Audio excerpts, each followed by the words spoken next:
வருகின்ற 18ஆம் தேதி அன்று தமிழக வெற்றிக் கழகத்தினுடைய தலைவர், மக்களால் எதிர்காலத்தில் ஆட்சி கட்டிலே அமரக்கூடியவர், அவர் வருகை தருகிற இந்த நிகழ்வு ஒரு வரலாற்று சிறப்புமிக்க நிகழ்வாக அமைந்திருக்கிறது. குறிப்பாக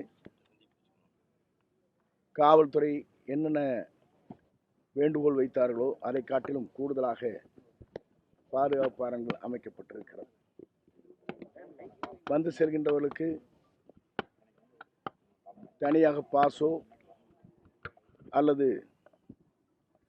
ஐடி கார்டோ QR கோடோ கிடையாது. பொதுமக்கள் அனைவரும் வருகை தந்து அவர் உரையை கேட்டு எதிர்கால தமிழகத்தினுடைய அரணாக இருக்கின்ற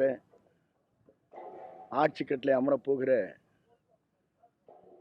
மக்களால் இளைஞருடைய எழுச்சி நாயகனாக மக்கள் நேசிக்கக்கூடிய தலைவராக இருக்கின்ற விஜய் அவருடைய கூட்டம் சிறப்பான முறையில் அமைவதற்கு எல்லா வகையிலும் உங்களை போன்றவர்கள், உழைக்கின்ற வர்க்கம், அதேபோல இதற்காக உறுதுணை பணியாற்றிய அத்தனை பேருக்கும் முதலில் நெஞ்சார்ந்த வாழ்த்துக்களையும் நன்றியும் நான் தெரிவித்துக் கொள்கிறேன்.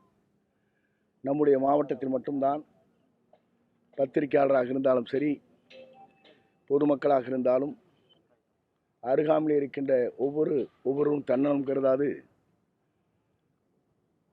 இந்த நிகழ்ச்சி சிறப்பான முறையில் நடத்துவதற்கு எல்லோரும் முழு ஒத்துழைப்பை தந்திருக்கிறார்கள். அவர்களுக்கு நன்றியும் என்னுடைய வாழ்த்துக்களையும் தெரிவித்துக் கொள்கிறேன். குறிப்பாக இங்கே வருகை தருகிற போது 20 இடங்களிலே சின்டெக்ஸ் நீர் நிரப்பி கொடுக்கப்படும். 1 லட்சம் தண்ணீர் பாட்டில்கள் உள்ளே வழங்கப்படும். அதேபோல் இங்கே இருக்கின்றவர்களுக்கு ரெஸ்ட் ரூம் என்று சொல்லப்படுகிற 10-20 இடங்களிலே அமைத்து தரப்படும். அது மட்டுமல்ல, இங்கே ட்ரோன் மூலமாக 5 ட்ரோன் மூலமாக காவல்துறை ட்ரோன் கண்காணிப்பதற்காக ஏற்பாடு செய்யப்பட்டிருக்கிறது. 40 கேமராக்கள் 60 கேமராக்கள் இங்கே பொருத்தப்பட்டிருக்கிறது. ஒவ்வொருடைய மூமெண்ட்ஸ் எப்படி இருக்கிறது என்பதை இங்கிருந்தே மானிட்டர் செய்வதற்கு ஏற்பாடுகள் செய்யப்பட்டிருக்கிறது.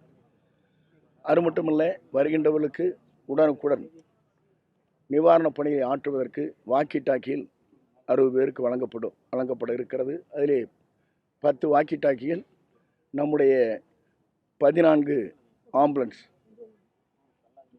42 மருத்துவர்கள், 72 அங்கே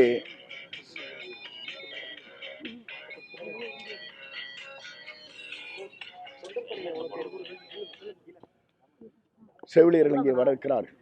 ஆகவே அதற்கான அனைத்து பாதுகாப்பும் சீரோடும் சிறப்போடும் செய்யப்பட்டிருக்கிறது. மீண்டும் இடத்திலே சொல்வது ஒன்றே ஒன்றுதான், இதற்கு பாஸ் கிடையாது, QR கோடு கிடையாது, ஐடென்டி கார்டு தேவையில்லை. எல்லோரும் வந்து அவரை உரையை கேட்டுவிட்டு மகிழ்ச்சியோடு வீடு திரும்பும் வரையிலும் நாங்கள் அவர்களுக்கு பாதுகாப்பு அளிக்கின்ற வகையில் இந்த பணிகளை மேற்கொண்டிருக்கிறோம். நன்றி, வணக்கம். இந்த இடத்துல மேற்கூரை அமைக்கணும்னு சொல்லி காவல்துறை சொல்லியிருக்காங்க. இல்ல, ஒரு மேற்கூரை அமைஞ்சிருச்சு பாருங்க.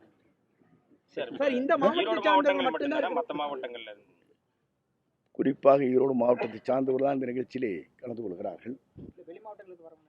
வெளி மாவட்டத்தில் வர நீங்க எனக்கு தனியாக கேட்டால் எப்படி தெரியுங்க? எங்களுடைய நடவடிக்கை இங்கே 25,000 பேர், 10,000 பேர் கழக தொண்டர்கள், 25,000 பொதுமக்களுக்கு தான் ஏற்பாடுகள் செய்து கொண்டிருக்கிறோம். ஆகவே ஈரோடு மாவட்டத்திலே நிகழ்ச்சி முடிந்தவுடன் வெவ்வேறு மாவட்டத்திற்கு தொடர்ந்து பயணங்களை மேற்கொள்ள இருக்கிறார்.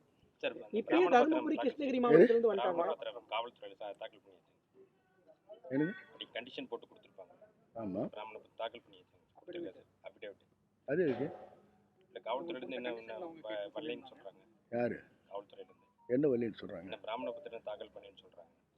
பிராமண பத்திரமா? இல்ல அது மாதிரி எங்ககிட்ட ஒண்ணுமே சொல்ல, உங்ககிட்ட சொல்லியிருப்பாங்க போல இருக்கு. அதுக்கு நிகழ்ச்சி நடத்தி நாங்கள் எங்கிட்ட ஒருத்தருமே சொல்லுது பற்றி எங்கிட்ட ஒன்றும் சொல்லலை. பார்த்துக்கப்புறம் இது வரைக்கும் இந்த மாதிரி நடந்ததே இல்லைன்ட்டாங்க. வேற என்ன வேணுங்க? இருங்க நீங்கள் எல்லாம் பார்த்துருப்பீங்க. சிஎம் ஃபங்க்ஷன் கூட போய் பண்ணியிருக்க மாட்டாங்க. ஒத்துக்கிறீங்களா இல்லையா? மனசார சொல்லுங்க பத்திரிக்கையாளர்.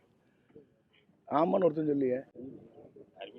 அருமையா இருக்கிறது சார். இப்பயே தருமபுரி மாவட்டத்தில் வந்தாங்க, கேட்டா எங்களையே வரக்கூடாது அப்படின்னு சொல்றாங்க அப்படிங்கிற மாதிரி அவங்க மனக்குமரல் வெளிப்படுத்துறாங்க. சார் நீங்கள் ஒவ்வொரு கேள்வி இப்படி கேட்குறீங்க. முதல்ல என்னங்கிறீங்க வேறு மாவட்டத்துக்கு வருவாங்களான்னு கேட்குறீங்க. இல்ல இப்பயே வந்து வந்தவங்க சொன்னது என்ன சொன்னாங்க? இல்ல வரக்கூடாதுன்னு நீங்க சொல்றாங்க. வரக்கூடாதுன்னு யாரும் சொல்ல. காவல்துறை வேண்டுகோள் வைத்திருக்கிறதை தவிர நாங்கள் வரக்கூடாது என்று சொல்லவில்லை. முதல்ல தெளிவாக தெரிந்து கொள்ளுங்கள். ஏனென்றால் காவல்துறையை சார்ந்தவர்கள் அதிகமான கூட்டம் வரும் என்ற முறையில் எல்லா மாவட்டம் இங்கே கூடினால் இந்த இடம் தாங்காது, காவல்துறையால் அதை கட்டுப்படுத்த முடியாது என்ற முறையிலே தான் அவர்கள் வேண்டுகோள் வைத்திருக்கிறார்களே தவிர வேறொன்றுமில்லை. எங்களுக்கு எல்லோரும் வர வேண்டும், எல்லோரும் ஒன்று இணைய வேண்டும் என்பதுதான் எங்களுடைய நோக்கம். தேர்கூடி கூடினால்தான் கூடி இழுக்க முடியுமே தவிர இல்லை என்றால் இழுக்க முடியாது. நாங்கள் யாரையும் வேண்டாம்னு சொல்லி நீங்கள் ஒரு கொஸ்டின் போட்டு என்னை மடக்கிறீங்க. இல்லை இருங்க, அது என்ன ஐடென்டி பண்ண முடியுமாங்க? இருங்க இல்லை ஏனுங்க, இந்த மாதிரி கொஸ்டின் போட்டு எங்களை மடக்கூடாது. தயவு செஞ்சு உங்களுக்கு பத்திரிக்கையாளருக்கு திறமை இருக்குது, திறமையை காட்டி அதில் உங்களுக்கு அதுக்கு தகுந்த மாதிரி டேஸ்ட்டாக போடணும்னு நினைக்கிறீங்க. தயவு செஞ்சு இந்த மாவட்டம் அமைதியான மாவட்டம், பத்திரிக்கையாளர் அருமையான மக்கள், நீங்கள்லாம் அதுக்காக பத்திரிகை தலைமைக்காக 2 கொஸ்டினை போட்டு ரோலிங் ஓட்டிடாதீங்க. தயவு கூர்ந்து உங்களுக்கு கேட்கறது, இந்த நிகழ்ச்சி நல்லா நடக்கிறதுக்கு நீங்களும் முக்கிய அமைச்சர்கள் முன்னாள் அமைச்சர்கள் யாராவது வரதுக்கு வாய்ப்பு இருக்குதுங்களா? உங்களை தவிர யாராவது முக்கிய முன்னாள் அமைச்சர்கள் வரதுக்கு வாய்ப்பு இணையிருக்கா? அது பொறுத்திருந்தான் பார்க்க வேண்டும். சார், முன்னாள் முதல்வர் ஜெயலலிதா அவர்களுக்கு நீங்க தான் தேர்தல் வியூகங்களை வகுத்து கொடுத்தீங்க, பயண திட்டங்களை அமைச்சு கொடுத்தீங்க. இப்ப தாவேக தலைவர் விஜய்க்குமே தொடர்ச்சியாக, அதாவது ஈரோடு இதுக்கு அடுத்தபடியான பணிகளை நீங்க அதுக்கான திட்டமிடலை மேற்கொண்டீங்க. இல்லை, அவரு விருப்பப்பட்டால் அதை செய்வேன். இதுவரையும் அந்த மாதிரி உங்கள்கிட்ட பேசி இல்லை, நீ தானே ஃபர்ஸ்ட் நிகழ்ச்சி நடக்குது.